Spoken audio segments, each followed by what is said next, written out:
gonna record. All right. Welcome, everyone. My name is Teresa Adams, and I'm the Executive Director of NAMI Santa Cruz County. And I welcome you to our speaker meeting. Many of you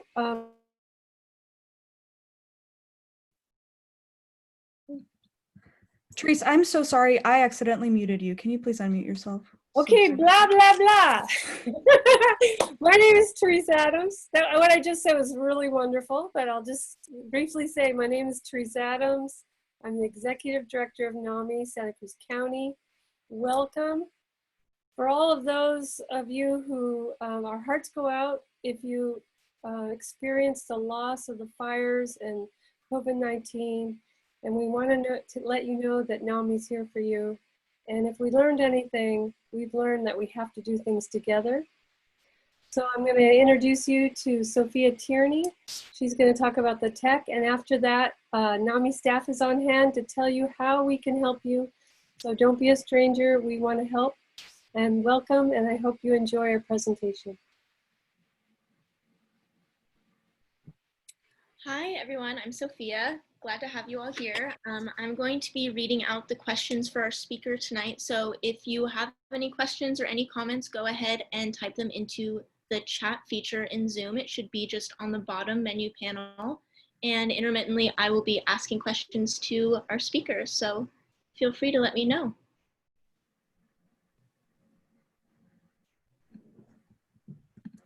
Thank you, Sophia. Oops, sorry. Getting some tech stuff. Hi, everyone. Good to see some familiar faces. I'm sorry I'm so grainy. I'm inside and the lighting is not great here. I just wanted to give a brief overview about our programs. Most of you know our programs, most of you love them and volunteer for them. Thank you to the volunteers who really help keep this together. For those of you who might not know, we have free support groups and free classes for everybody affected by mental health challenges, which includes individuals living with mental health conditions, as well as their loved ones, their family members, and their caregivers. So please check out our website. I'm actually gonna show you guys right now what it looks like. This is our website. You can type in namiscc.org, and this is what you'll see is the front page. Some things you might not know about, even if you know and love our program as well, is our Coping with Disaster tab, which we've collected a bunch of relevant resources for those affected by the recent fires. I'm going to click it right now to show you guys. And I have a feeling we'll have some more to add here. We're constantly updating, so please check it out. We hope that this is something that will prove helpful to you if you are experiencing some stress or relocation from the fires. Another tab is our COVID-19 resources. We have general information, mental health support, financial assistance, volunteer opportunities, and legal. So again, this is something we keep updated. This is something we're really trying to keep relevant to you, our community, full of tools to help you out during this very strange, challenging time. So come check that out. And we really hope to see you at our program soon. I'm gonna pass the ball to our programs coordinator and development coordinator now. Hi everyone, my name is Noelle and I'm the Development Program Coordinator here at NAMI. We are starting our fall campaign. If you would like to donate or help us raise funds to keep our programs running, you can visit our website at namiscc.org or by mail. I will also be providing a link on our chat for more information on how to donate. Also, we are currently offering Spanish programs. If you're interested in learning more about our Spanish programs, I will also be sharing that on the chat. So yeah, thank you for being here with us tonight.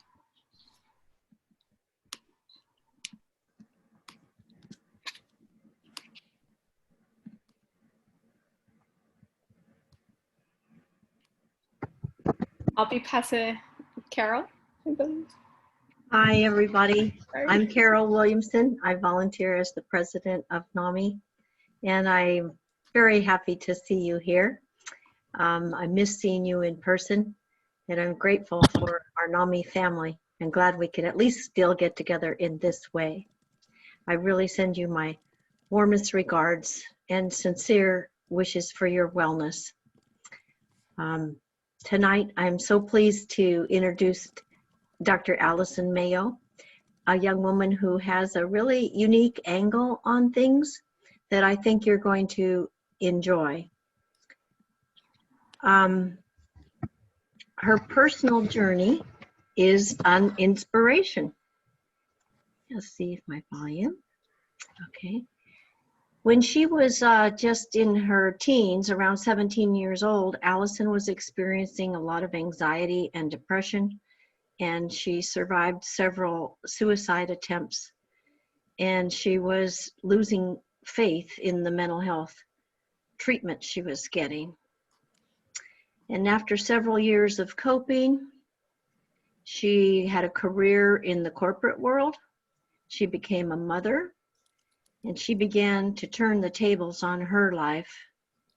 She set out to really learn about mental illness and unhealed trauma, and the role and the effects of stigma and drugs and medications and genetics on the healing process.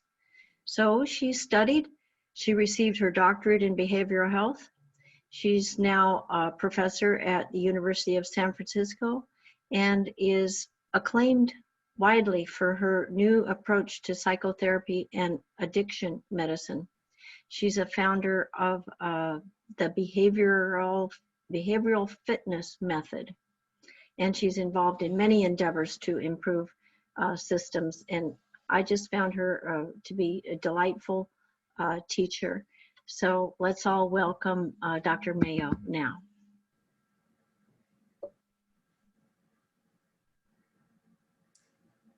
Carol, thank you. Can everyone hear me? Okay, just like a thumbs up. My volume up enough? Okay, great.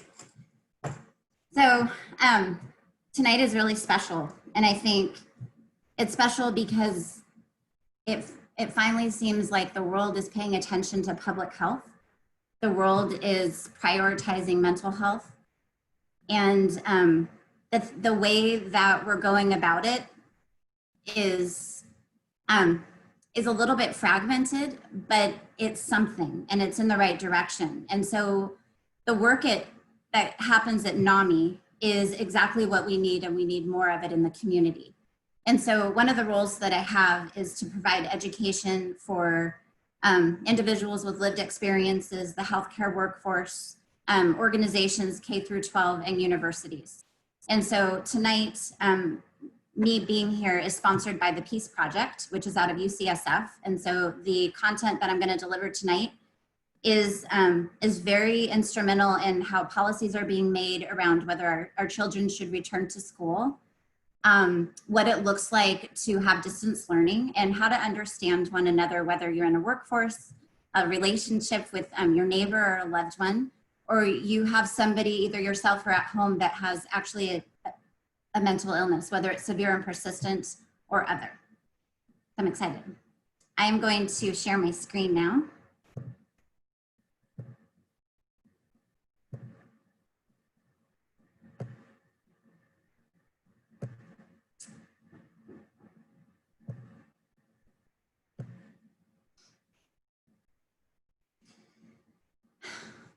One of the things that has propelled my work is my own experience, as Carol discussed. When we understand other people and we can attach humanistic attributes to them, those that are forgotten, that we step over in the BART station, or that we think don't deserve certain treatments or things, then we get truly closer to peace and inclusivity. I learned this so early on as I worked in homeless services in the Tenderloin, and I was part of the Tenderloin landscape myself for quite some time. And so what I'm going to talk about tonight is really about first understanding ourselves and then the world around us so that we can work better together. I love the United Nations World Happiness Report. I think it has so much insight, and something that I want to pull out and bring to our conversation today is out of the few variables that they have to determine which country is the most happy, is the idea that one of the variables, well, the happiest country is Finland. And one of the strongest variables in this assessment is that when we believe that we have life choices, we actually have a significant determinant of emotional well-being. When we believe that we are no longer capable of making our choices, we start to have those anxious symptoms. And what I mean by that is, and why it's so important for today, is that we are in a space where we believe that our choices have been taken from us. We have to do distance learning. We have to wear a mask. We have to shelter in place. We may have to keep jobs that we prefer not to, or stay in different situations because of the climate that we're in. And so when we try to understand what's going on within in that internal dialogue and that inner critic and how we navigate through the circumstances, it's critical to understand the significance of having your choices removed from you and what that looks like. So when we have burnout, which is a really well talked about piece in trauma-informed care and the healthcare workforce, and many of the systems that people integrate with when they're working with mental health, whether it's law enforcement, the medical system, schools, government, employment, vocational, whatever it is, there's systems in place. And when we become exhausted because we feel like we don't have access to the tools that we need, or things are going against what we're trying to accomplish, we start to get that burnout factor. And so if we look at, I like this quote, if you want to change, if you want to change the world, we have to start helping people feel safe. And so, by Stephen Porges. And very early on, the first moment that a child takes a breath, any of us take a breath, we are self-regulating from a neurological perspective. All of our influence on the outside world are just our body's way of saying, how do I feel safe? Do I make a sound? Do I kick? Do I move my eyes? What do I do? So before we even have words, we're moving our body in such a way to help us feel safe.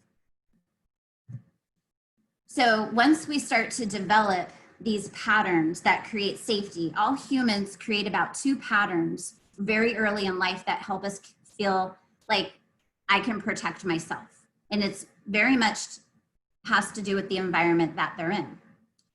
So if we're going to create these rooms of safety, which is talked about excessively in any situation, whether it's in school, airports, anywhere we go, it's grocery stores, it's about creating safety.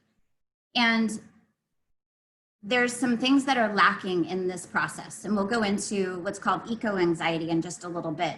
But what I first want to share with you is what UCSF and USF are really taking a deep dive in, and they're looking at what are the patterns, what are the 5 human patterns of human survival? What does it look like that humans do in order to survive? And how can we respond? So how do we survive? And then the person that is, our loved one or someone we're working with, how are they responding? So I'm going to go through these 5 with a little bit of some dialogue and examples. And I think that this information here with the 5 different behaviors is really going to lend some insight into our own patterns and how we work with others. So the first one is called the leaving pattern, survival pattern. This is the person that early on in life, well, let me take a step back. This is the person that when something happens, it's stressful, I'm out of here. I actually have this pattern myself. This is something that I do. So I tend to, when things become overwhelming, I'm out, I gotta go. And they have a very interesting space because it's a shutdown pattern where they hold on to things, but then they check out. So where do they check out to? One of the gifts of a leaving pattern of survival is that they have a huge connection to the spiritual side. They're often musically inclined, maybe artistic, music, it could be anything, but very creative. They have a lot of imagination. So each of these patterns, they also have gifts to them. So the leaving pattern might be that there was too much stimulation coming in at whatever, early childhood age, like milestones. And one of the ways that to self-soothe was just to check out. So maybe a loud environment, maybe disruptive, and it's just a way to check out and they learn that pattern. The merging pattern is really about coming together. And where you will see this is, have any of you have the person that says oh my gosh, everything's wrong, I can't get on Zoom, and just, I feel like I'm just not even understanding what they're saying in class, fix it. And they hand off this problem. Some interesting pieces of the merging pattern and how do we work with it. So the merging pattern is developed when they never, at very early stages, they may have felt like they didn't get fulfilled or they weren't enough. So they're often very good friends. They're the go-to for all of their social. They could be like that rock in their friend group. But what they tend to do in order to have a survival, a measure of worth that they're valuable, is they'll actually create a problem that they have. They'll find it in somebody else and fix somebody else. And so for a parent, if we have a child, and I often hear, my son or daughter is so kind. They care about the world so much. And they're always there for their friends. And I overheard them talking and they gave great advice. And it's baffling because they aren't taking on this advice for themselves. And so they tend to create the problem in somebody else and then go fix it. That's their measure of worth. I'm important, I'm worthy. And when they work with somebody, or they're interacting with somebody that should have been at some point in their life, maybe a primary caretaker, now they're a partner, a loved one, it's, I have all these problems, fix it. Enduring pattern is a survival pattern that on the outside, it looks like, and maybe some of you are this person or you know this person, is that they seem like they're fine. They totally have it all together. They look strong, like they can endure anything. The enduring pattern is interesting. It actually comes from childhood experiences where they didn't win an argument. So maybe they've tried to stand up for themselves over and over. I didn't do it. This wasn't my fault. Nobody's listening. And eventually they get to the point where they realize my guardian or caretaker is bigger than me and I'm not going to win. So they stuff all of their feelings down and just plow through. So the gift of the enduring pattern is that on the outside, the impression management skills are built really early, where they can give the impression that they're strong and they can endure anything, but it's also very lonely. And so, just learning about that pattern. Do we have it in ourselves, and who do we know that has that pattern? An aggressive pattern is of survival, is at a young stage, winning all the time or frequently. So this is a pattern where they believe that they get their way early on, and it's easy to shine. It's easy to be the star. Now there's something extremely lonely about this pattern, because what they do is at an early age, they feel that there's no container. So I'm stronger and bigger than the people that are supposed to be taking care of me, because I always win, I always get my way. They don't have any control.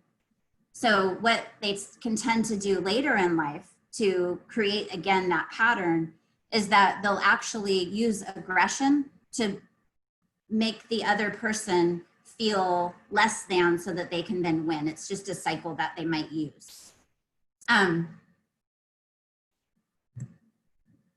Move over here. The rigid pattern is the one that's developed latest in life. This pattern is very interesting, and it gets talked a lot about in psychotherapy. This pattern is the child or the young person who was brought up in an environment where they didn't connect adequately to their heart, to who they were, their purpose.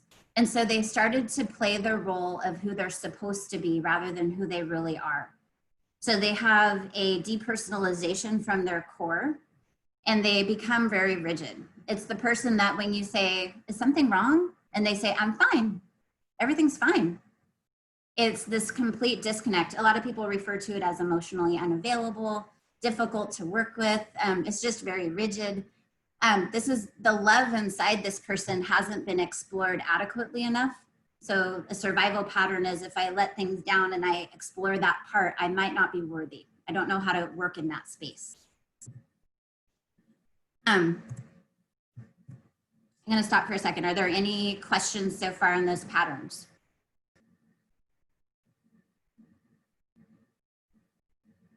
I can't see all of you, but I assume somebody would say something if there was. Okay. So the idea is not to label ourselves, oh, I'm a lever and I'm rigid. We don't want to label anything. At any given time, humans are cycling between 2 or 3 of those patterns. And the takeaway here, if we learn more about ourselves and our human response as a survival pattern, then we will be able to understand the person in front of us with more ease. People tend to only see one lens. And so when you understand that, why are they responding with all this rigid, or why are they aggressive? Why can't they be like me and, you know, want to help the world or do something different? We start to use judgment. And so when we really want to work well with somebody, we want to remove our bias and we want to be more comprehensive and expand our lens and what that person is going through and how to work with them. I'm going to fast forward for just a second. We were talking about safety, and there is so much talk about safety. When I worked in inpatient psychiatric services, it was exhaustive. We are creating a safe environment. Your child is safer here. Your loved one is safe. They've removed everything from them. There's nothing that can hurt them. They're safe. And so when I started to look more at school shootings, airports, signs, I started to look at things that were going on. I did a deep study around what's called eco-anxiety. All of these things that are being put into our environment to keep us safe. We have to take off our shoes at an airport. There's a sign. If there is a school shooting, close the windows. You know, there's guns and there's different signage all over the place and protocols, and people are wearing masks now. And all of these efforts are to, quote, keep people safe. But what happens is that those are social cues that there's something wrong here. When I go into a grocery store and I can't co-regulate, my eyes and my facial expressions can't connect with the other person, it's scary. And so when I see signs in my school where there's violence that could happen at any time and that I need to be prepared for it, and here's my checklist, it's scary. And so one of the things that we need to be more thoughtful of is that these efforts that we have to keep people safe are actually promoting a sense of progressing the anxious symptoms, for lack of a better way to say it, but it becomes very concerning and uneased. It's called eco-anxiety. It's a great body of research, and I think it's gaining more steam than ever right now as we look at, should children go back into school and what would that look like? Are they going to have that environment where they feel safe, or will it be progressing those anxious symptoms? And so when we look at other countries, and specifically Finland, and we look at what are they doing in order to, what are other countries doing? What has been done in different environments to keep people safe? And communication skills come to mind. And so I'm going to share something with you. It's around restorative justice. We see this a lot in the schools in San Francisco and Oakland and other areas where they've implemented some of these procedures and processes. It's restorative justice and learning about empathy. So it's natural for a human to assess for danger and assess for what's wrong. How can I be useful? So you have children, as early as they can talk, it is not unusual for them to look at their parent or guardian or teacher and say, are you okay? What's wrong? And be very curious. How can I help? You look sad. And when they are met with, I'm fine, nothing's wrong, it actually is an adverse childhood experience. It is an actual experience of trauma where the child says, it internalizes, is that what fine looks like? Am I fine? Are they fine? I guess I can't be of any use because I would just want to help them and I guess they're fine. And so not only do they cut off their own query about how can I be purposeful in assessing for the wellness of others, but they shut down that capability within themselves. And so this is called nonviolent communications, NVC. And you can find this on the internet. There are empathy circles. I have empathy circles that go in Oakland, San Francisco, and I've done a couple in Walnut Creek, not enough, but they are available and they're quite magnificent. If you look at other countries and how they're using these in the K through 12 environment, it's beautiful. It's really about honoring our suffering. When you have children walking down Market Street and seeing tents or people experiencing being unsheltered, there is a natural response of suffering. And when we stuff that down, we actually stuff all of the other feelings down with it, and we become disengaged and disconnected from our own suffering and our own feeling. And so it's very simple. I'm gonna just breeze through it real quickly, but it is a 4-step process. And it sounds like this. When I observe, I'll pick something here. I observe having to take my shoes off at the airport. I feel very uneased and scared and unsure and unsettled and confused. What I need is to be reassured and confident and safe and loved and listened to and important. And so then can I make a request? Could I request that we spend some time together talking more about why they have this and how I can allow my mind to relax and know that, you know, the systems are in place to take care of me and that I'm safe. So it could be anything. But the listener's job is to learn how to be empowered and attuned. Now, what I hear a lot of times with families or caretakers, anybody, when they get to when they start to hear feelings of I'm scared, I'm unsure, you're fine, don't worry about it. You know what, this is just here to, you know why we have to wear masks? You know why we have to have those signs is because, and they squash that down. And then the anxiety comes bubbling up. And so it's really critical to learn how to operationalize the compassion within all humans so that they can feel adequately understood. One of the things that I do in the first meeting with clients is I validate them. It makes sense why, based on what I'm hearing you say, it makes a lot of sense why you're so worried about this.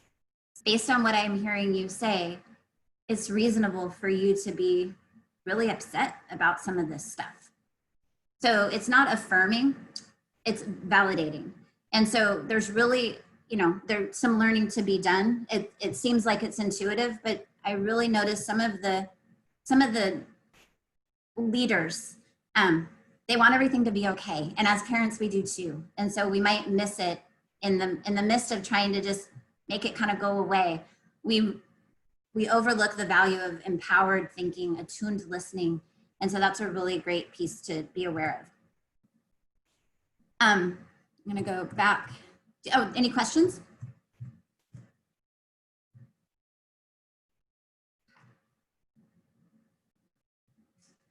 Let me stop sharing for a second.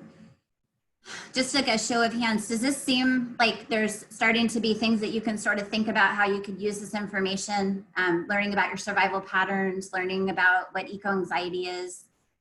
Sorry, just a kind of show of hands. Is it going the right direction? Okay. My experience is that this is newer information. I know when I speak to people making policies and kind of putting things in place, this is an aha moment. It's, wow, I need to think more about how we're creating safety. So interventions. Substance Abuse Mental Health Services Administration has, and the CDC have put together 8 areas of human wellness. And I will not go through all of these, but the idea here is that all people, World Health Organization's what definition of wellness, right? It's since the 40s, all people have access to a meaningful and purposeful life, not merely absent of disease or infirmary. And if they're going to stand by that definition, which I think is awesome, then how do we get there? And so really looking at it as a business plan for your life. And there are 8 buckets that we need to put a little bit of something in. And this is where we get into that conversation about resiliency. Resiliency is not about suck it up, be resilient. It is not. It is about learning how to create a foundation that feels right, seems right, and we have a soft place to land. We move away from that black and white thinking. Just because I messed up on one Zoom doesn't mean I'm terrible at Zoom and I can't do it. But understanding that we need to create balance. And balance has 8 dimensions since 1940s, according to our World Health Organization and SAMHSA, is that these 8 areas of wellness are really what we need to have something in each bucket contributing to that foundation so that we can build a safe level of resiliency. Resiliency, again, is not something just to say, be resilient, suck it up. And often that's the message that some people hear. I'm gonna give one example out of these 8, environment. So environmental wellness is good health by occupying pleasant, stimulating environments that support well-being.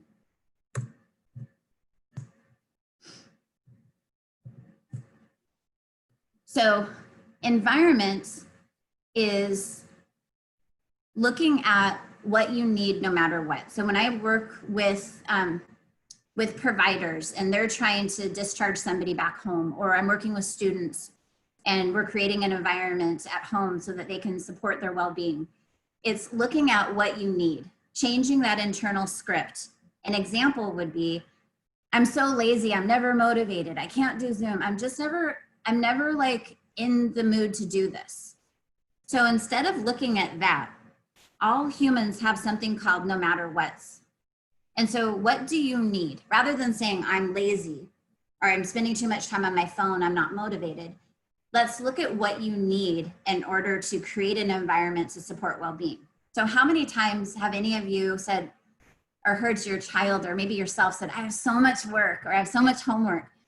I just want to scroll through my phone for a little bit and maybe clean out that drawer. I have so much to do today. I'm just going to do the dishes and get that stuff out of the way and then I'll sit down. Those are actually exactly what we would hope for. They're called no matter what's. It's what is the mindset and the setting that somebody needs in order to create an environment to propel well-being. And so even helping your loved one or yourself create a list of no matter what's. No matter what, before I sit down and do my homework, I need to have 20 minutes just scrolling through my phone and I need to eat something and watch a show. No matter what, I need to know that I can take a break after 30 minutes and just veg out and go see a friend. So changing that internal script to what you actually need can help somebody, including ourselves, understand the right mindset and the right setting. It's a really great tool. And a lot of times I hear that blame and shame. I don't know, I'm just lazy, or I can't ever do it. And so that's that black and white thinking. So if we go back to these 8 dimensions, we're moving away from black and white thinking, and we're able to say, it sounds like no matter what, you need to have access to some social time before you dive deep into an hour-long homework assignment. So then we would put something on social. So let's make sure that you get an hour or 30 minutes or whatever it is sometime today so that you know that you're getting that balance. Does that seem to make sense?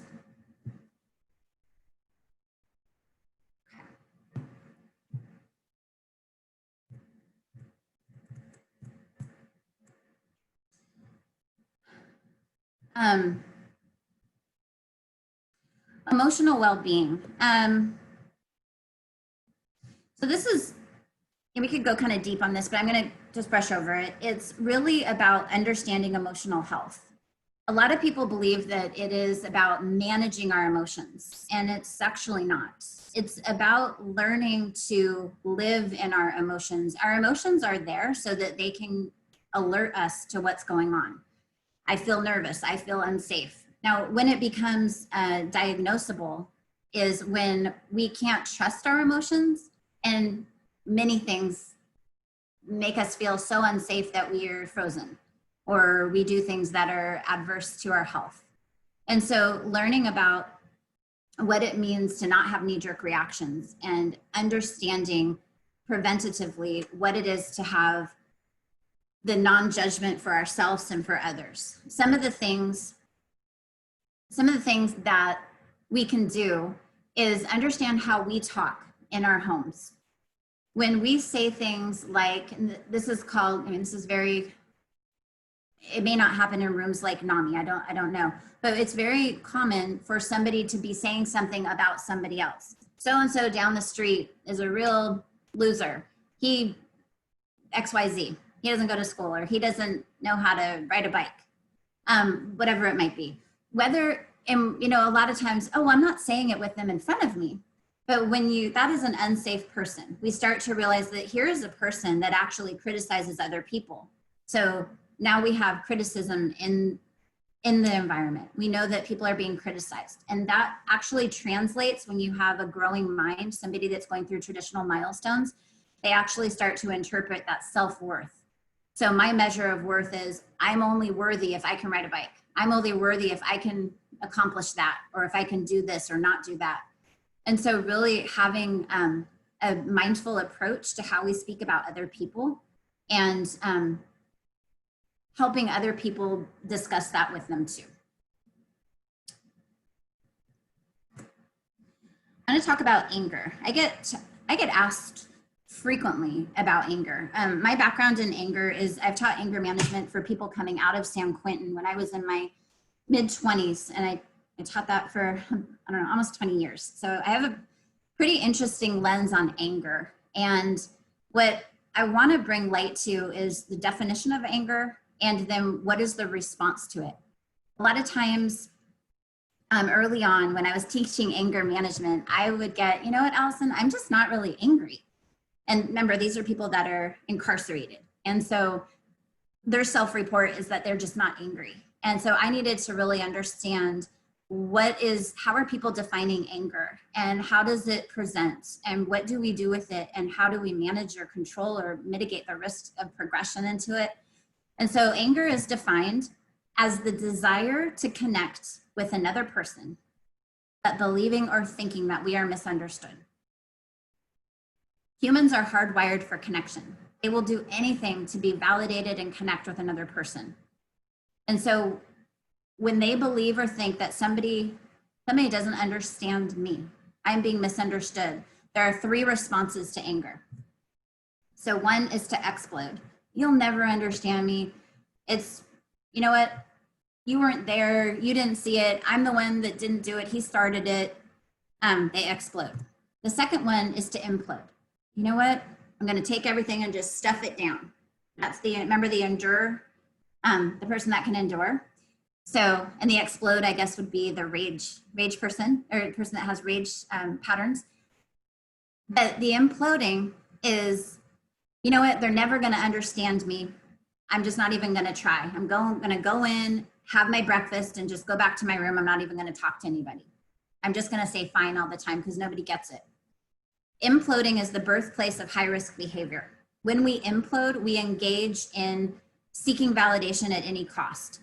Gambling, sex, drugs, gossip. Gossip is a huge one.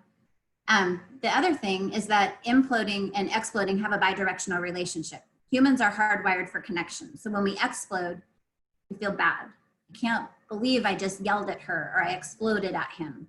I feel bad. You know what? Next time I'm not going to say anything at all. If it comes up, I'm just not going to say a word. I'm going to implode.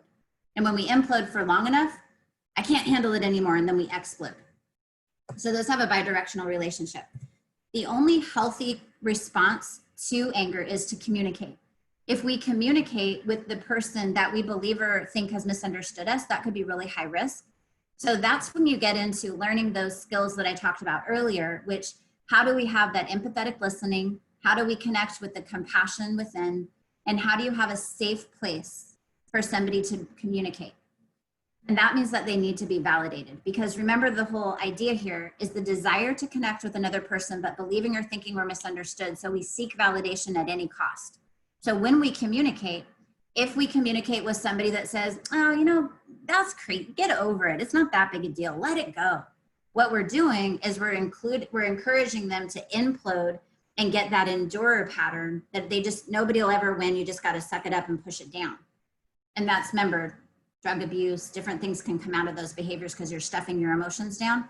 So you want to make sure that you're aligning your loved one or yourself with somebody that has those communication skills, and they know how to have empathetic listening. They know how to adequately validate, not affirm. So those are really critical takeaways for managing anger. I'm going to stop for a second and not go into the emotional currency quite yet. And I'm curious what types of things are coming up, what things, how could you, do you see these patterns in yourself? Any questions about, you know, I see this in my loved one, what do I do? Anything coming up?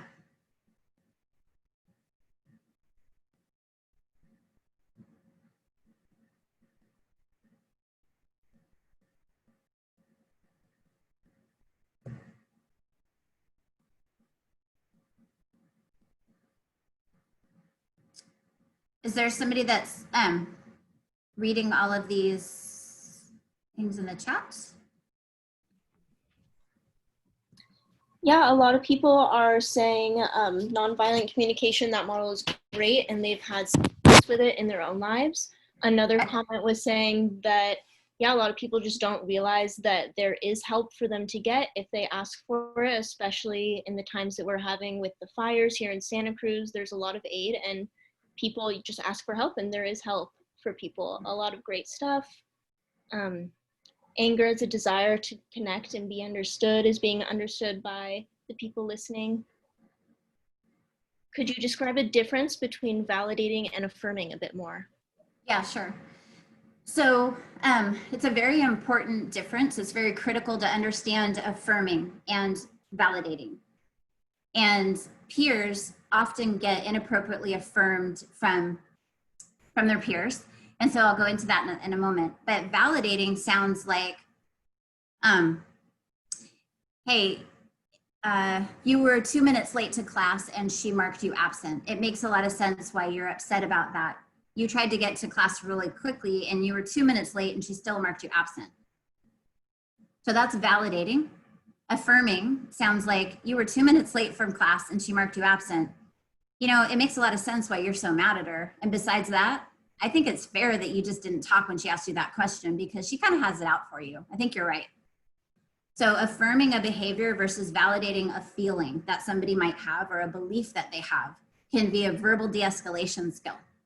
So affirming happens with peers inappropriately sometimes. So if we have a, say two 19-year-olds and two girls, let's say, you know, I bet that other girl didn't invite you because she doesn't like the clothes you wear. I don't know. She doesn't like the way you talk. Yeah, you know, I think that's true. I think that that's probably why. So it creates this gossip. It creates a colluding, and it actually leaves, in the moment, it's believed that, oh, finally somebody understands me and they get what I'm talking about. But it actually progresses that anxiety. And so it can be a maladaptive coping skill. Gossiping is, I would say, for sure, a maladaptive coping skill, where somebody feels that they're heard and it's validating to be, at least somebody gets me. But we need to be very thoughtful with what's going on with people with anxiety and depression, that we need to know how to validate them, not affirm them inappropriately and escalate their stress. That happens for all ages. I chose 19, but I'm by no means saying that it doesn't happen across the spectrum. Can you, let's see. Can you talk a little bit more about how imploding leads to high-risk behavior? Does exploding also lead to this? Sure. So imploding is when, so imploding and exploding have that bidirectional. So because we're hardwired for connection, when we have an explosive episode, it is very human to want to quickly be validated and be understood. So, you know, I'm sorry, or hey, you know, you deserved it, or whatever it is, it's that quick reorienting, self-correcting into that moment of being understood for the reason I got so mad is because I love you so much. Or, you know, I care so much about this and that's why I just explode because I don't know what to do with it. Or I'm a really good person and when I see things like that, it just makes me so mad. So all of these different phrases you might hear. So the validation is really important there. But imploding is the birthplace of high-risk behaviors because we're kind of in that enduring pattern. We're taking all that stress. I'm misunderstood. They don't understand me. I feel alone. We're hardwired for connection. And when we implode, that's isolative. That's taking all of that stress and stuffing it deep down and not having the capability to share with another person and it's co-regulating, which is sciencey, but it's being able to co-regulate with another person and be understood. And so we tend to seek validation through things that are validating. It's validating to go spend money or to gossip with somebody or maybe to engage in substance use of some kind, misuse substances, etc. So that's why the imploding is very risky. And when I'm talking about imploding, I want to be really clear that, the little girl walking down Market Street who sees somebody unsheltered with a dog or a cat and feels, oh my gosh, what's wrong with that? Why is it like that? And my guardian is just pulling me along and we're going to continue on our way. And there's no moment of identifying that suffering and that empathy is natural, compassion and empathy that is natural for a child to have. I'm using a child as an example, but again, across the spectrum. It's we have so much suffering in our environment because there's so much disparity. The health equity has so much disparity. We can be carrying a shopping bag and eating a pizza while the person next to us is asking for money and has no shoes. So there is a need to connect with the compassion, operationalize it, and really understand that is living within people. It's living within me and you, and we need a way to process it. So imploding can become very dangerous, and it's often really misunderstood because if we implode for years and years, we get to the point where somebody might say, why are you so angry? I mean, you're doing great. You have a good job, you have a good family. What's wrong? And it's very disconnecting. I know, why am I so upset? What is wrong with me? And it's that disconnect from ourselves. It's called depersonalization in many cases. We just go through life like we're going through the motions and we don't know why we're upset. We have it pretty good. Does that make sense? Okay. It can be hard for some to, where did we stop? Oh, just the thanks and very helpful. Okay. Is there any, in the essence of time, is there any particular piece that you would like me to go deeper on or questions that you might have?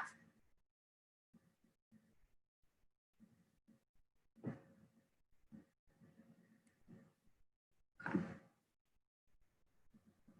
Let me think here.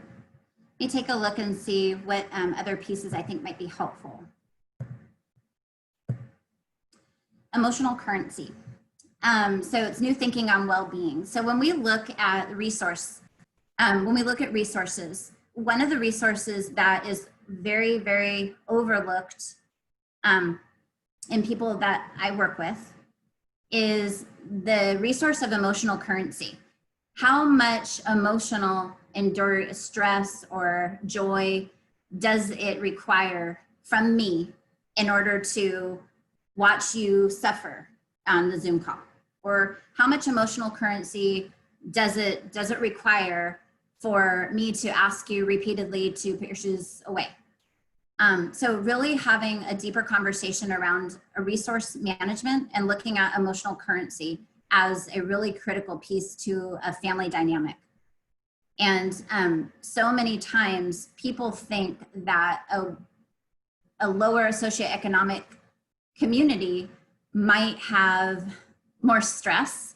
And for sure, there's reasons to say yes. But what we're seeing in the literature is that the higher socioeconomic communities, the resources that they focus on are financial, and they overlook how much stress or time it might take to do something. And so they often feel empty.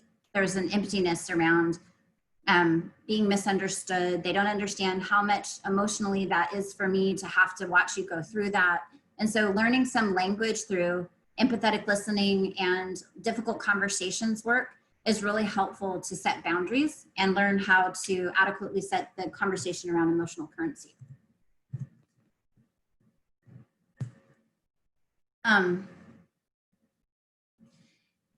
This is another piece I think maybe I'll close with this even. It's learning how to have, I can't see all of you, but if you have any background in motivational interviewing, difficult conversations, it's learning how to have, what are the stages of change and how do you help somebody understand, that checklist of everything's wrong and it's super frustrating. And then being able to kind of circle back and build that reflection and say, where are we at? These are the things that you've actually accomplished, and bring some light to things that are progressing in the right direction. But also looking for, I would encourage the motivational interviewing techniques. I use them quite a bit, especially in inpatient psychiatric services. We'll see this example. You never even tried, if somebody were to say, you never even try to consider what I'm thinking. I'm not going to take medication for something that isn't even wrong. I smoke weed because it's natural and it's helping me sleep. I'm not going to stop and do something that isn't even going to work. So what do you do with that? I get parents and providers frequently saying, there's nothing I can do. They're just going to keep smoking weed. There's nothing I can say. So you want to learn how to pull out the change talk. So this is a person that appreciates something that's natural. They like to be considered for what they're thinking. They're an independent thinker. And they want to make sure that they're vetting that they're taking medication because there's a problem that it's going to fix. So they're not going to take it unless something's wrong. And they also really value their sleep. And so, when I work with people, it's really learning how to quickly take those words and validate that person. So a response might look like, it sounds like you're really thought about this and you don't want to, you never even try to consider it. It sounds like you really thought about this. And a lot of times maybe people haven't really considered what you're thinking.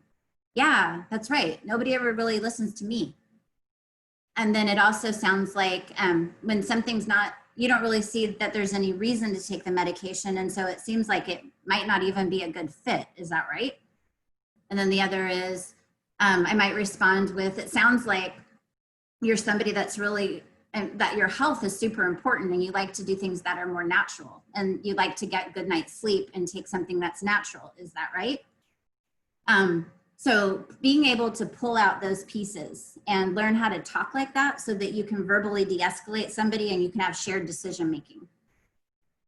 There's a lot of nuances inside of that and how to do that. But I think motivational interviewing is something I would suggest or even recommend for anybody that's learning to work with somebody who has childhood trauma or has feelings of being overwhelmed, including ourselves. And also learning how to identify the stages of change. And so, here's actually some change talk. So you want to look at, these are just acronyms. What does this person desire? They desire to be heard, to be natural. Do they have the ability? They want to be an independent thinker. So you can definitely do that. What is the reason? I like to be natural. I want to be healthy. I don't know that I need to. So looking at all of these different pieces and using some of these acronyms and just learning them, they can kind of take shape pretty quickly when you have some success, and it propels itself. I'm going to stop there with motivational interviewing and just really hone back in on the fact that our emotional well-being is not something that we need a diagnosis in order to have emotional health. It's something that we're all going through change, and we all need to learn these skills. It's no longer reasonable to rely on the healthcare system alone to help our loved ones or to help our students or our organizations or our neighborhoods. It's about getting back to the core of our values and coming together in new ways. And so one of the things that I do at Behavioral Fitness in my work is I take the mystery out of the behavioral sciences and the mental illness and normalize and bring these into the mainstream so that all people can have access to these great things. And so I'll stop there and answer any more questions or any feedback. Can you show the last slide again? Yeah. Thank you. And then someone was asking, are there any other good resources for family members? Resources for family members. I like the nonviolent communications groups. I like empathy circles. I love all of what NAMI does. There's lots of great programs there. Behavioral fitness does have different programs, which I think are expanding. Some of them are at UCSF, and so when we get funding, they'll be more readily available. I can look a little deeper at some different things that might be in Santa Cruz County. A lot of the things that I do, I really rely on NAMI a lot, and then some of the grassroots organizations that are just right here in our own backyard in the Bay Area, East Bay. Thank you. And we are also needing some more explanation of the darn cat slide. Okay. Let me go back to that one.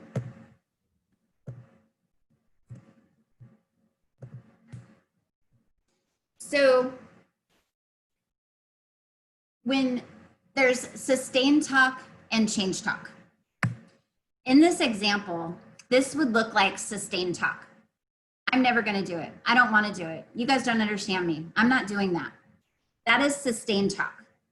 They're going to put their feet in the ground and be like very difficult to maneuver. And so when we're working with people that we want to try to help them move into some change and move into contemplating what might be able to help them, something that might be a consideration at this point, we really want to look at what are the things inside those conversations, those sentences, that dialogue that helps us see how they can change. What do they desire? So if we go, what do they desire? This person desires to be natural. They desire to be understood. I want to be understood for my own thinking. I am somebody that's a very responsible person. I'm not just going to take medication when nothing's wrong. And they have a lens that says, marijuana is natural and it helps me sleep. And I know that sleep is good for me. And this is how I'm going to accomplish that healthy behavior. And so hopefully that makes sense. And then the ability, I can change. So I would even say in a conversation, this is a really real comment that I might hear. I smoke weed because it's natural and I'm not going to do something that's not. And so I have frequently said, it sounds like you're somebody that's really in tune with your health. It sounds like you sound like somebody that has really looked at things that are on the market for sleep, and going with a natural product has been where you found the most value. And then you'll typically get yeah, that's right. I mean, I'm not going to take all that other stuff, with the side effects, and you might get a comment in there, like with the side effects. It sounds like you've taken other things and they had some side effects. Tell me more about that. What were those side effects? So you want to look at reasons. What are the needs? I should change. You want to kind of disrupt the status quo. When we look at addiction medicine, a lot of people in addiction medicine, we look very much that there's two sides. There's the addiction of what works, and then the addiction of the consequences. So why is it that in addiction medicine, many times people are going to look at what's wrong? And I have heard many times that the reason I engage in this particular illicit drug or substance use is because it quiets the voices in my head, or it helps me feel more calm, or because it doesn't have these sexual side effects, so that I can still engage in things that bring me joy and pleasure. So it's really understanding what works well with being addicted to the status quo, and then how do we adequately disrupt it?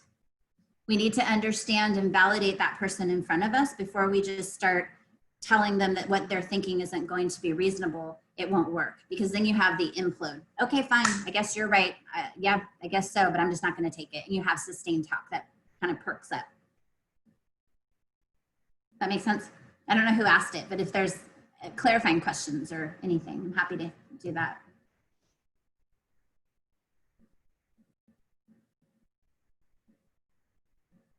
Two more explanations. This is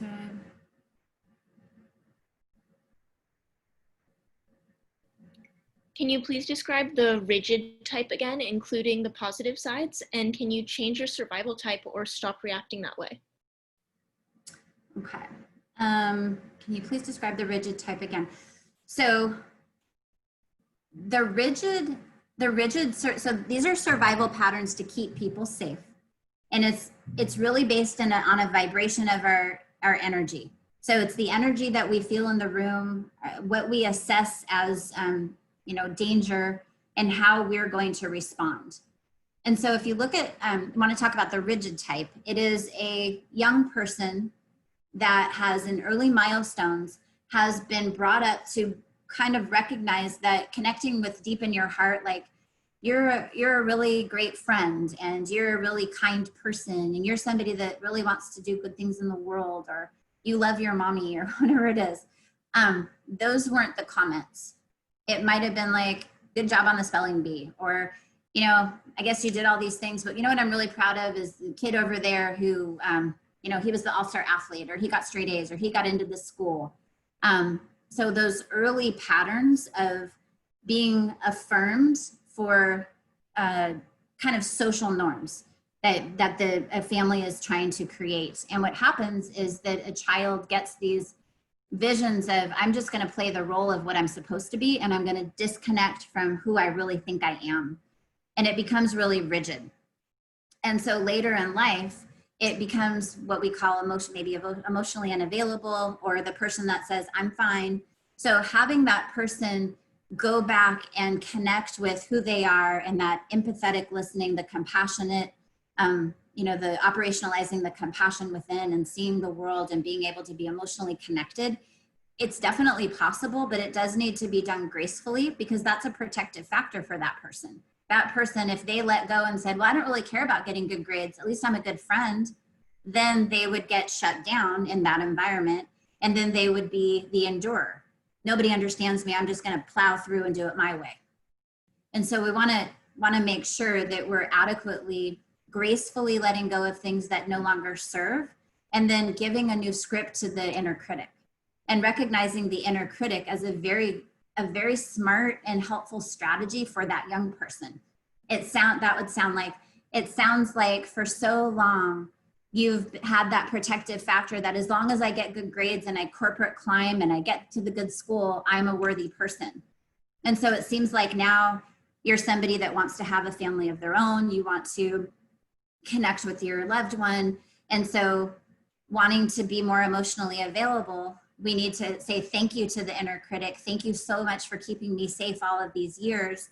Now I don't know that I need you so much anymore, maybe only 20%. So I'm going to, you know, let go gracefully of 20% of that inner critic and allow myself to experience a connection through joy and compassion and empathy. And so it would take kind of a savvy moment to do that, but after a while, yes, it's possible. And there's statistics on, you know, what makes it more likely than not. But we're always cycling between these survival patterns. It's not that there's just one. There's typically 2 or 3 at any time. And it's learning about how we work from a child or an adolescent standpoint, and where our patterns, have they evolved to a healthy adult where we can, you know, work with them more reasonably, or are we still diverting back to more childhood and responding like, I'm not going to talk then. If you want to judge me, you know, where are we going with it? How are we showing up?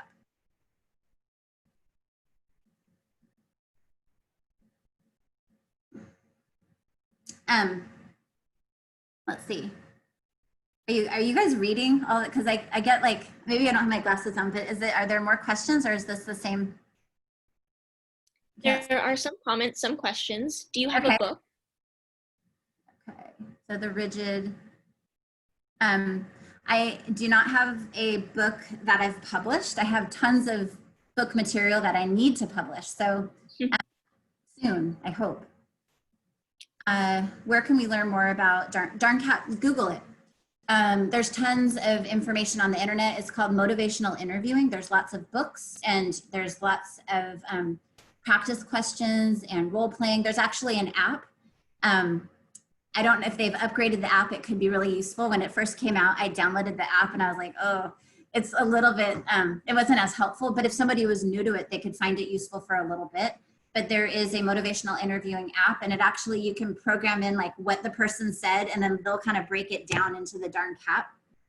So I did use that for a while, and I tried to train people at the inpatient psychiatric services on Darn Cat by using that app. So it's okay. It has a little bit of efficacy, but I would just Google it. And you might even find it on Pinterest, and different places are using motivational interviewing now.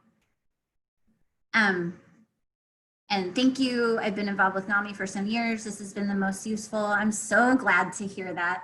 Oh my gosh, thank you. Everything has been so relevant. That's awesome.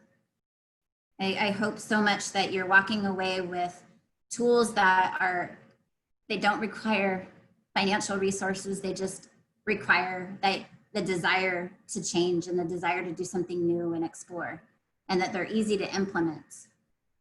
So thank you.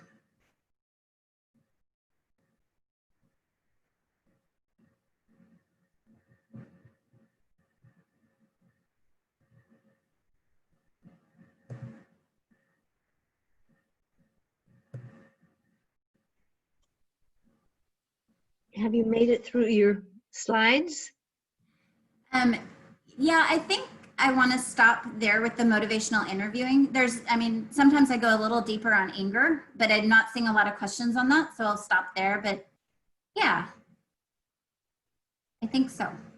I think the addiction thing is quite intriguing for a lot of us, including the marijuana Okay. and meth. I can't see who said that. That was Carol Williamson. Hi, Carol. Hi. Okay, so talking about the addiction and what aspect with methamphetamine and cannabis? What I'm happy to talk about either of those. Was there something in particular? I think it's probably following through on the what comes next in that conversation, with helping someone choose to consider the harm or the difficulties that the use might be bringing to their life, or how do we give the information that might shift their thinking to, what comes next after this beginning of an opening of the conversation? Sure. So there's a standard format. It's The Stages of Change by Prakash de Clement. And so it's pre-contemplation. So the individual is not even contemplating that cannabis for sleep might be problematic, and that's just something that they think is healthy, it's a good idea, it's helpful. And so they're in pre-contemplation. And then helping them understand, it sounds like you're super healthy and committed to well-being and doing things that are natural. So I'm curious to know a little bit more about, I might say the things that you've tried before that were more synthetic and not as natural in your opinion.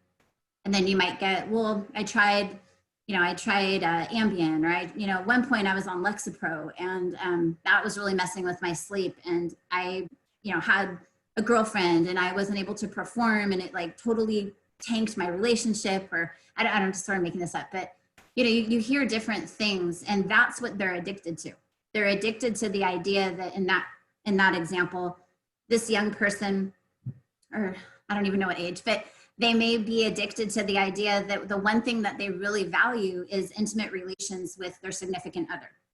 And so I need to know that as a provider, as a person that wants to move this person through a cycle of change.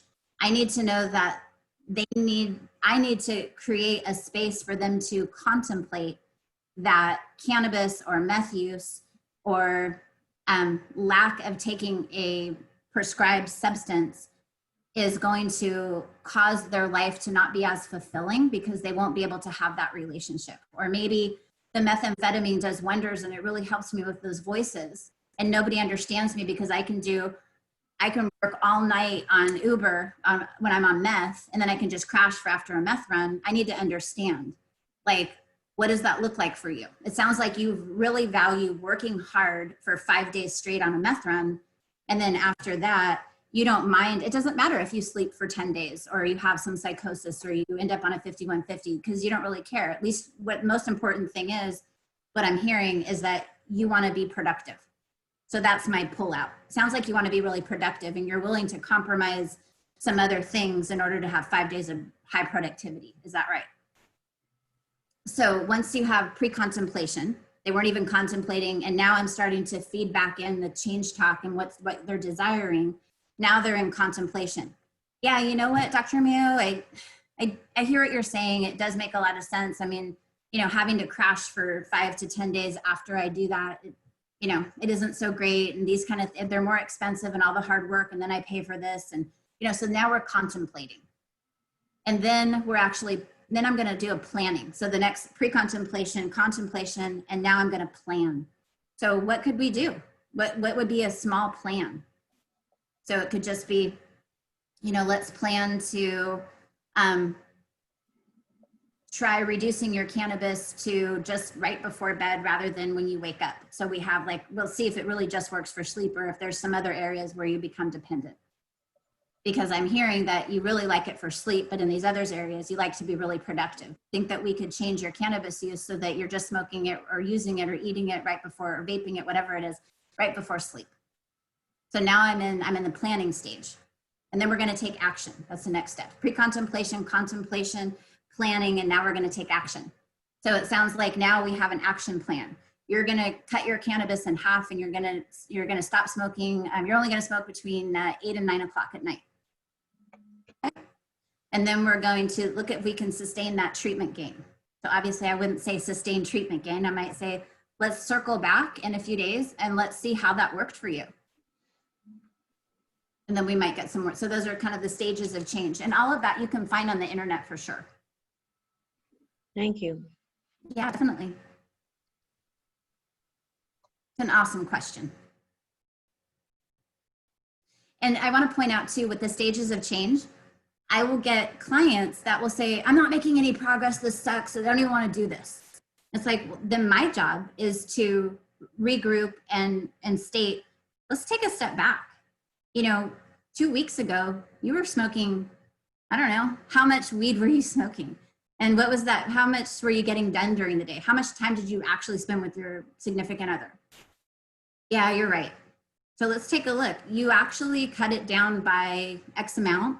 And there were 2 nights where you slept really good. And I think that you hardly even smoked. That's progress.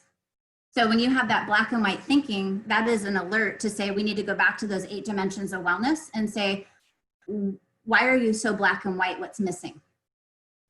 You know, they might have been like hyper focused on school, hyper focused on, there might be something where they're kind of doing black and white thinking. So going back to that balance so that you, those are all, they all work in very dynamic and, you know, interdependent for sure. Great question.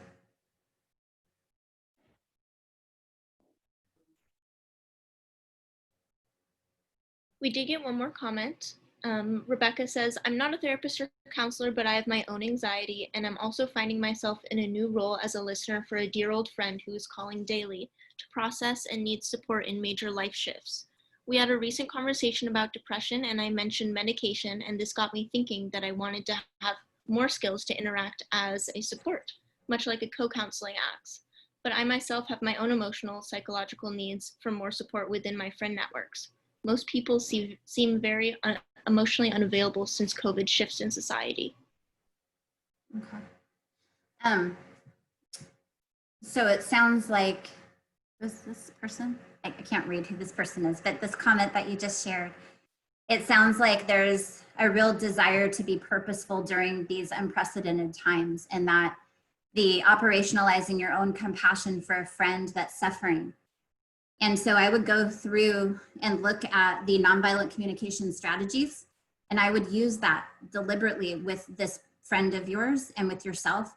When I observe you suffering and alone, living all by yourself and not having access to friends, I feel so worried and concerned and distant and sometimes hopeless.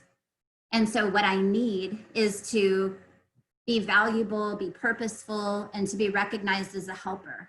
And so could I request that we spend some time talking about the things that you might be able to do to help yourself, and we have some conversations around medication or other things that are helping you? So, and then I would even ask yourself, how do you typically get your needs met? So if you go through all of that, I observe this, I feel this, I need that, how do you usually get the need met? And you might check on your survival patterns, and you might see that you're one of the mergers where I'm suffering so much, but I'm going to look at somebody who's suffering too. And if I go help them, that'll make me feel good. It's, you know, so that's something just to notice about yourself, not to judge, but to be aware of that. That's where you bring your value, and letting your friends know that can be super helpful. That can, you know, one of the things that's really helpful for me is that during this time, it's really important that I still know that I'm of purpose and that I can be helpful to friends that are so as dear as you. Even though I'm suffering too, you bring me so much joy knowing that I'm helpful. And I want to talk about sometimes when I don't feel helpful because I get so worried. And then my needs to take care of you when I'm worried, I start to stuff my own needs aside and my anxiety peaks up. Could I request that we talk a little bit more about a plan on how you could help yourself? So that might be kind of a dialogue, but some version of that. I don't know if, I hope that was helpful. I was trying to be thoughtful about what you're going through and then what your needs are with this. That was excellent. That was excellent. Okay. Yeah. Thank you. Yeah. And there's a lot more I'd love to go into with that, but thanks. Okay. Awesome. Can you please discuss the increased anxiety with fires and COVID happening? I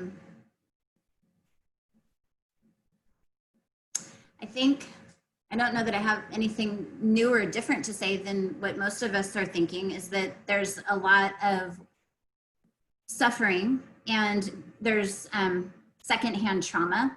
You know, there's other people's homes that are destroyed and I'm upset because I can't go to yoga under the trees tomorrow, you know, things like that. So thinking about our own suffering and not minimizing it, and recognizing there's a lot of shame going on. You know, people thinking, now that I don't have clean air, or that I have, you know, I know somebody who's lost their home, or that there's fires, I feel some shame that I was so ungrateful for the blue sky. And they kind of are checking in with themselves and saying, what's wrong with me? Or maybe I'm not as holistic as I thought. So I hear a lot of comments around that. Like, I feel guilt, I feel shame, I feel bad. And for many people, we went through this when Australia had their fires. And I remember I was meeting with a group of, I want to say 5th graders, and they were really worried about the koalas.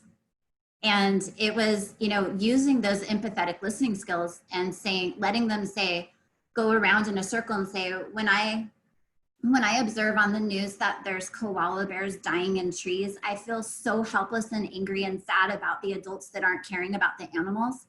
And then being able to ask them, you know, being able to say, it sounds like when you see innocent animals suffering, it calls to your heart and you feel so hopeless and sad. Is that right? Yeah, I do. I feel really sad. What kind of things do you need when you feel sad and suffering? I need to be part of the solution, and I need to know that, like, people are caring about things like animals. And so what would you ask? Well, I would ask that we at our school could put up a campaign that supports koala bear safety, for example. And so, you know, that's kind of a silly example, but it's super real. It's like, well, what do children want to do? They are naturally hardwired to have empathy. And it's this smoke detector that goes off. And when they see something that they think, what's wrong? Mom, are you mad? Or why doesn't anybody care about the cat in the tree, or the koalas, or the fires, or the deers, or the raccoons? It's helping them understand and operationalize that compassion so they don't just stuff it down, because that's where you get all of that stress. And then a caretaker's like, I don't know what's wrong with them. Like, I don't know, they won't say anything. And so learning how to have that container where you can create a safe place to have a dialogue like that with validation tools and real empathetic listening tools. And then with people, I usually give them a sheet of paper that has all of the feeling words, all of the need words, because I get a lot of times, well, what kind of things do you feel about it? I don't know. I don't know. It's like, well, here, let me push this sheet in front of you, or let me text it to you. And all of a sudden there's anger, disapproval, you know, there's all these words, and they can start putting words to their feelings. Because if they've been somebody that stuffed their feelings for quite some time, they may not have the right words. And then that's a little, you know, more stressful because they don't even know how to articulate what they're feeling. That's my comment on fires. It was, I don't know, I zigzagged a little bit, but hopefully I'll find something in there.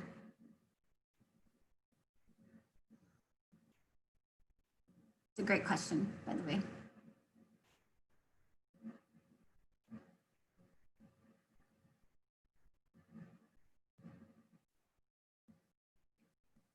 Do you have a list of those words, the feeling words? My son has trouble expressing his feelings, and he has trouble finding the words. Yeah, I can give them to Carol or Sophia or whoever. I can text them or send them so you have them on the NAMI website. That'd be great. You want to distribute them. But I actually just, if you Google nonviolent communication, feeling and needs index, you will get it. And I'm happy to do it, but that's another way if you need it right now.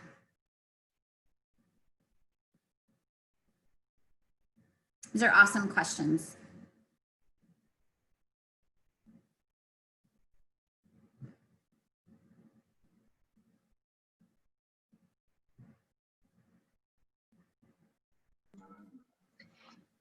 Well, I've just learned so much tonight, and I think everybody has. So maybe we have an opportunity for people to unmute, want to say something or ask a question. But I appreciate you very, very much. You've been really informative.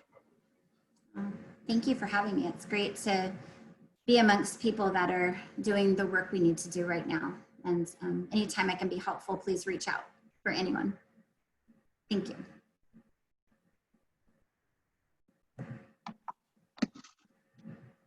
Thank you so much. I just want to say thank you too. I'm actually a therapist, but it's always so great to get all these different tools and reminders of tools that I might have learned at some point, or, you know, refreshers. But a lot of, I'm a really kind of like relational, I like to have a lot of different ways to come at something. So I love having all the different models. Awesome. Thanks, Helen. Yeah. Thanks. Good examples too. Oh, thanks. Good. Old examples make it really helpful. Great. Well, I am listening here and getting to know you even better. I'm very appreciative and very proud to know you. Thank you, Marisi. Yeah, I just want to say thank you. This is my first time coming to a NAMI program, and you know, I'm a parent, and the scenario that you read was like, I just had that conversation, or I just heard that and I did not know how to respond, and this is really helpful. So I am going to keep looking at the information and trying to learn more about the you know, motivational interviewing and stuff. So thanks. Great. Thank you, Jane.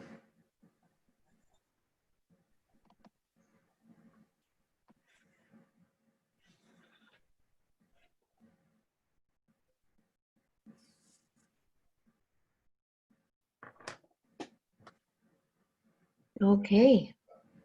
Well, I think we had a wonderful evening with you. It's just been terrific, Allyson. Thank you for joining us. And did you put your contact info up on the chat group? And is it okay people can get to your organization? Yeah, absolutely. I will put it in right now. And please don't hesitate to reach out. I'm happy to host different groups, and I'm really a proponent of lifestyle medicine. So I come out from behind the curtain and not in closed doors to do therapy, but really getting out of the community and connection. So groups and different things that we can do together, I'm all for it. Time. I have a question for you if you can hear me. During COVID, can you hear me? It's Rebecca. Hi, Yeah? Rebecca. Okay. Hi. I came on late, so I missed a lot of the introduction. And I just sort of started swimming along when I came in. I'm fascinated, and thank you.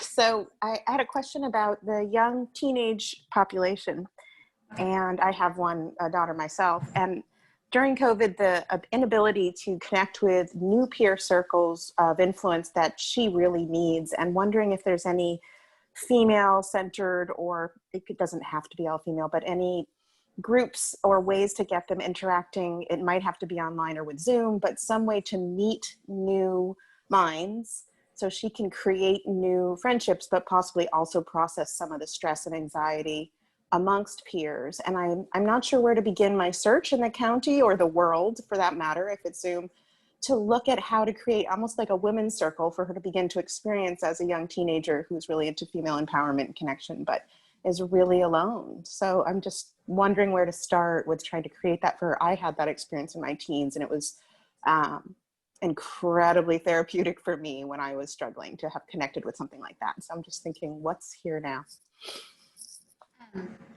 So Rebecca, yes, it's looking at teenagers and recognizing that social wellness is a top priority in that age, that milestone.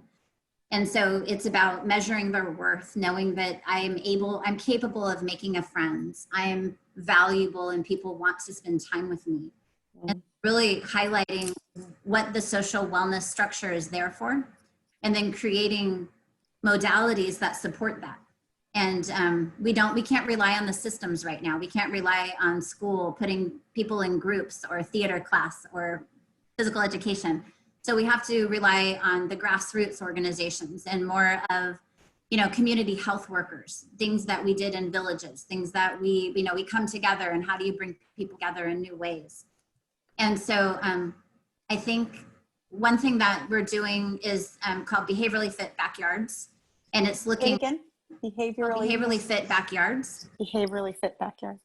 Yeah, and it's looking at what do we have access to? So shifting from a space of lack, and I don't have a gym to go to, I don't have a dance class, but looking at what we do have. In Santa Cruz County, do we have a place to go walking in the open space? Right now, air quality is compromising that, but do I have a place that I can sit in a circle on a grass? Do I have a pet that I can walk and I can meet other people? So it's really looking at what do we have and creating lifestyle medicine modalities within that. So Behaviorally Fit Backyards does have groups for teens. They get together in a park, they do movement, they do art. Marisi is on our call today, and she is, her expertise in photography, looking at through the lens, different lenses of our life, and considering how the beauty of photography can actually be a way to dialogue about our life. And so bringing that into different spaces is very helpful. And I don't know that there's something like that necessarily in Santa Cruz County, but what I do know is that I'm creating that model, and I'm happy to share it. If somebody is interested, then it's a grassroots effort, pull it together, and I can share all the ins and outs of how to do it.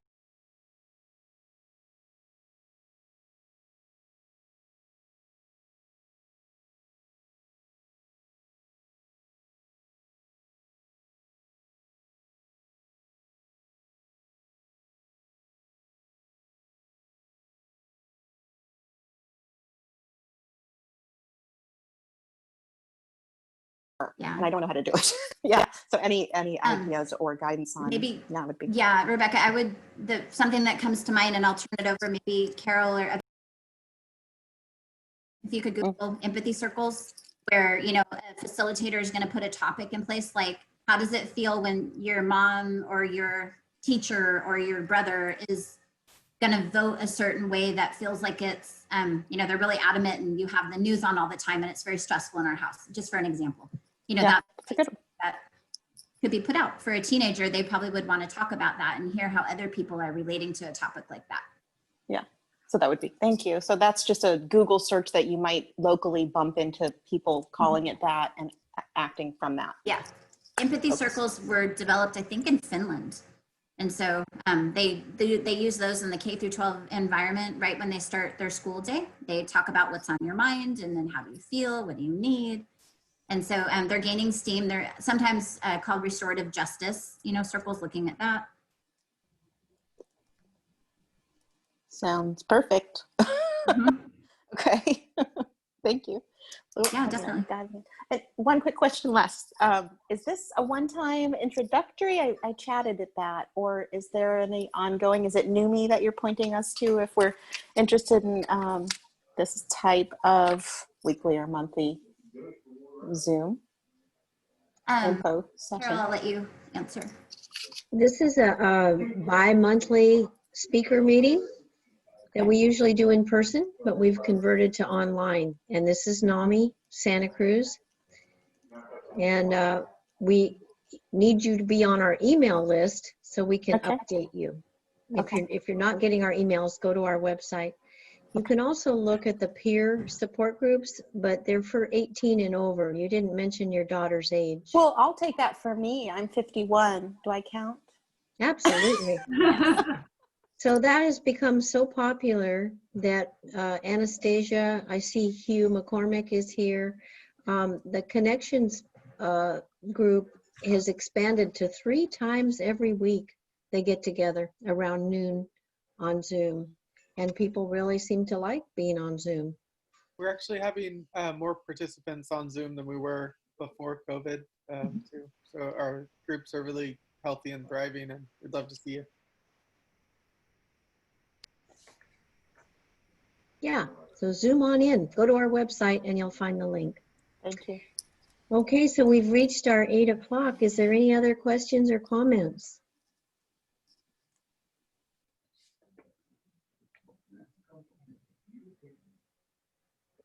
Marilee, are you waving bye-bye? You're muted. Are you saying thank you? Yes, thank you. All right. All right, thank you everyone. What a nice turnout. We had like 49, 50 something of all of you. So nice to see you all here. Allyson, you were absolutely wonderful. Oh, thank you for having me. Thank you. I hope you invite me back. Of course, we'd love to. Thank you. Anastasia, Therese, anybody? All right, I guess we're done. Thank you so much, the wonderful Noelle, Therese, Sophia, and Anastasia. What a great team. Thank you, Allyson. We love you all. Remember, we need your support. Any financial donations you can do, keep us alive. Keep all of our classes and programs going. We'd be so grateful for anything you can do. Hi, hon. All right. Thank Good you. night. Thank you. Good night. Thank you, Alex. Thanks so much. Nice to meet Good you. night, everyone. Thank you so much. Thank you.